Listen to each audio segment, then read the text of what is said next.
Lições da Bíblia. Apresentação: Leandro Quadros. Hoje estudaremos o capítulo 6 do livro de Daniel.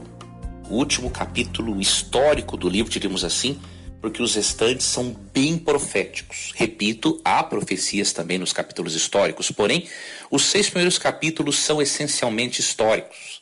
E dos capítulos 7 ao 12, o livro de Daniel é totalmente profético, diríamos assim.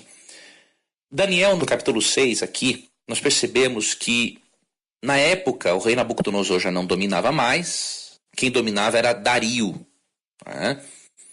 Este novo governante mundial, que havia inclusive sido profetizado por Deus, que depois de Babilônia viria a Medo-Pérsia, depois veio a Grécia, depois Roma. Dario estava aqui no governo e Daniel continuava sendo uma pessoa muito influente na corte de Dario. E o que acontece é o seguinte: Daniel era um homem muito fiel a Deus, continuava sendo fiel a Deus. Aqui Daniel estava, quem sabe, aí com seus 86 anos, não temos a certeza, o cálculo exato, mas percebemos no capítulo 6 que Daniel continuava sendo fiel a Deus, porque quando líderes tramaram para matar Daniel, Daniel permaneceu fiel a Deus. Líderes do império de Dario fizeram um decreto entre os medos e persas de que se alguém se ajoelhasse ou adorasse outro deus que não fosse o próprio Dario, essa pessoa deveria ser jogada numa cova de leões. Dario gostava muito de Daniel e ele não havia percebido essa sutileza dos invejosos. Sempre há um invejoso querendo apagar a sua luz, porque o invejoso é tão arrogante, tão mau, tão incapaz, que para ele tentar acender a luz dele, ele tem que apagar a luz dos outros. Então isso sempre existiu no mundo. Mas assim como os invejosos nos dias de Daniel se deram mal, nos nossos dias eles também vão se dar mal. Vai ser sempre assim, porque existe um Deus que não se permite escarnecer. Existe um Deus que, mesmo sendo amor, ele é justiça e ele dá a cada um segundo as suas obras. Então, amigo ouvinte, se você sofre por causa dos invejosos, siga a sua vida adiante. Use a inveja deles como motivação para você continuar crescendo. E não se abata, porque Deus vai dar aquilo que eles merecem. Então, quando os invejosos tentaram destruir Daniel, tentando pegar Daniel de alguma forma, eles perceberam que só havia uma forma de eles tentarem pegar Daniel.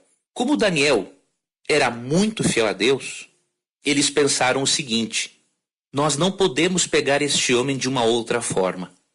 Nós precisamos encontrar algo para acusar Daniel em relação à lei do Deus dele. E aí eles sabiam que Daniel não era um idólatra, que Daniel não se ajoelharia diante de uma outra pessoa, de um outro ser que não fosse Deus. E aí eles armaram aquele decreto para que qualquer pessoa que se ajoelhasse a um deus ou dirigisse oração a um deus que não fosse o rei Dario, essa pessoa seria morta.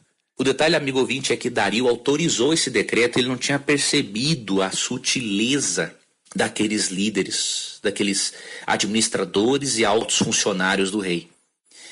E Daniel, amigo ouvinte, quando soube do decreto, não deixou de ser quem ele era. Olha o que diz Daniel capítulo 6, verso 10. Quando Daniel soube que a lei tinha sido assinada, foi para casa e, como de costume, ajoelhou-se no quarto, no andar de cima, com as janelas abertas na direção de Jerusalém. Orava 3 vezes por dia e dava graças ao seu Deus. Os oficiais foram juntos à casa de Daniel e o encontraram orando e pedindo ajuda a Deus. Você percebeu que mesmo com o decreto de morte, Daniel permaneceu fiel a Deus? E ainda orava 3 vezes por dia? E fazia questão de não esconder que ele era um seguidor do verdadeiro Deus? E quando eles viram aquilo, eles pensaram: agora nós conseguimos. Foram até Dario, falaram que Daniel havia desobedecido. E aí, muito triste, Dario, porque a lei dos medos e persas não poderia ser revogada, deu ordem para que lançassem Daniel na cova dos leões. Como o estudo do capítulo 6 do livro de Daniel é um estudo mais amplo, amanhã darei sequência a esse estudo para nós finalizarmos com chave de ouro o estudo desta semana. Um forte abraço e até amanhã. Fique com Deus e obrigado por acompanhar mais um programa Lições da Bíblia. Você ouviu Lições da Bíblia. Apresentação: Leandro Quadros.